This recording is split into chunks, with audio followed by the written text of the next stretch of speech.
For someone who considers himself a massive fan of cosmic horror above any other flavor of spookiness, it might sound weird that I've never directly engaged much with the works of H.P. Lovecraft. And hey, you wouldn't be the first one to call me weird. Most games directly following the Cthulhu mythos have done so with lukewarm reception from critics and audiences, so the closest I've personally gotten is the Eldritch horror of something like Dredge, or that one episode of Love, Death, and Robots. I know, God forbid I just read a book, right? The faith you have in my attention span. That's why when a game like Cthulhu the Cosmic Abyss comes across my desk and promises a compelling narrative, gorgeous visuals, and investigation mechanics, it is hard to say no. She's in stasis. Something in this temple's sustaining her.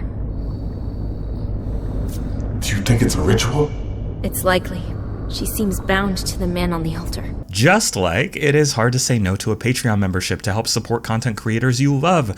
Joining will get you Discord community access, early and ad-free shows, and much more. But as always, even just subscribing or leaving a like helps us out a bunch and helps bring a voice to the voiceless. Cthulhu the Cosmic Abyss stars Noah, who is stuck in the very Dead Spacian scenario of having to investigate a Pacific undersea mining station after communication with their crew cut out. But the difference here is that Noah isn't much of a fighter. Rather, your greatest weapon will be your problem-solving skills and perhaps your patience. This is overwhelmingly a puzzle game with investigative elements, so anybody expecting a fast-paced horror experience may find the real horror to be how slow and obtuse the game is. As a noteworthy aside though, the start of Cthulhu the Cosmic Abyss allows you to choose the default investigation mode or the more accessible exploration mode, which allows you some additional assistance from Noah's AI companion Key. Given that Key's helpful quips are optional, I see little downside to playing on exploration mode, as I found it invaluable for making progress when I frequently got stuck. This is not an easy game, and the amount of time you'll be exploring and trying to understand your next steps may grind you down if you're stuck spinning your wheels on where to go next. That will truly be in the eye of the beholder though, because I am someone uniquely turned off by the sort of obtuse puzzles in horror games that blend real-world logic with contrived nonsense logic. I never find myself thinking in the way they want me to, especially when I'm less confused by the solution itself and more how to execute it. I'll talk about that in due time though. First, I'd like to highlight the gameplay mechanics, which I did find unexpectedly clever. Each chapter of the game will have you hunting for clues and lore around each level to piece together what happened at the pit station you've been sent to below the Pacific Ocean, and key to doing so is your sonar. Analyzing clues in the game will allow you to release a sonar pulse that hunts for different versions of that item or material around your environment. For example, scan a key card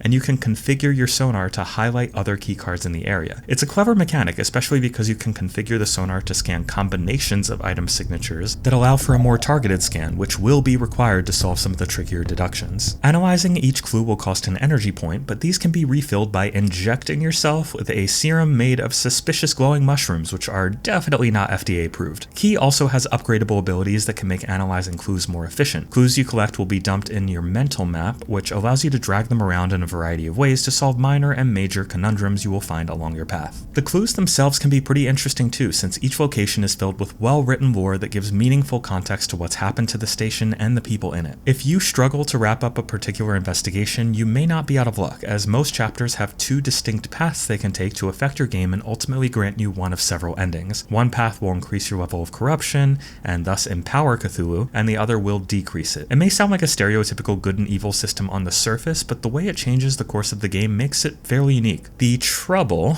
ultimately lies in the execution. Cthulhu the Cosmic Abyss is a very slow game, and while its puzzle solving can be clever, it can also be obtuse and frustrating. In one case, a room on the station was flooded, and draining the water required unclogging the pipes leading to that room. I won't spoil how I figured that out, but after lots of pussyfooting around and enough pointless laps around the station to hit my daily step count and then some, I basically just asked Key for the solution. Did I mention I appreciate exploration mode? Worth repeating. Anyway, once the clogged pipe was fixed, which bafflingly only required replacing one piece rather than the others I pulled away that were also clearly clogged, the next step was to reset the drainage system, whose computer terminal was actively zero help. This left me to bang my head against the figurative wall until I finally realized that despite the futuristic technology all over the station, the drainage system had a physical button below the terminal that needed to be pressed to finish the puzzle. It didn't exactly stick out, let's put it that way. Or maybe I'm dumb. I will accept either explanation. Other than prompting Key to give you the best answer she can in exploration mode, there's not much that can be done if you get truly stuck like this. In another situation, I had to power a laptop that would give me the necessary information to translate an ancient language.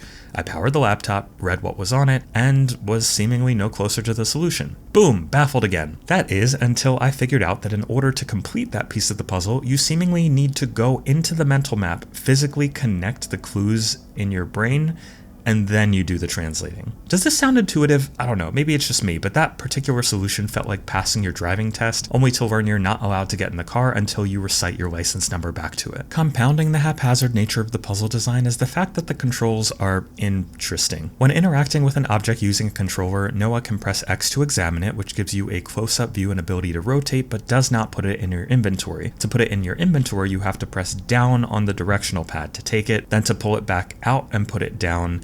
You need to navigate to it in your inventory, press up on the directional pad to take it out, and then X to place it. It never once felt intuitive to pick up and put down items with the D-pad this way, and little nagging issues like having to gingerly place an object somewhere the game allows you to rather than simply dropping it feel like a waste of time. There's just this odd clumsiness to the UI and controls that seems counterintuitive, which is a shame given how much effort has been put into aspects like the mental map and organization of your clues. The game also is not the least bit scary. I certainly wouldn't want or expect a jump scare fest here, but the overall mood missed an opportunity to gain a foothold under my skin. It's not a bad atmosphere by any means, especially when talking about the visuals, which look great in just about any area and damn near photorealistic when underwater.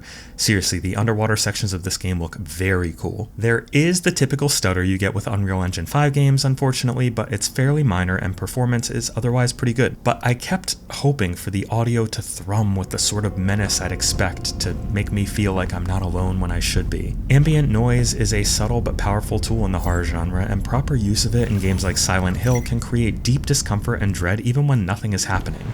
That tool feels very underutilized here, to the point where despite a whole lot of dreadful things happening, the vibe can feel irrationally chill. The voice acting is mostly pretty good, despite a few lines here or there seeming stilted or read off a script. I am not expecting AAA level performances anyway, but it's just another little dent in the immersion.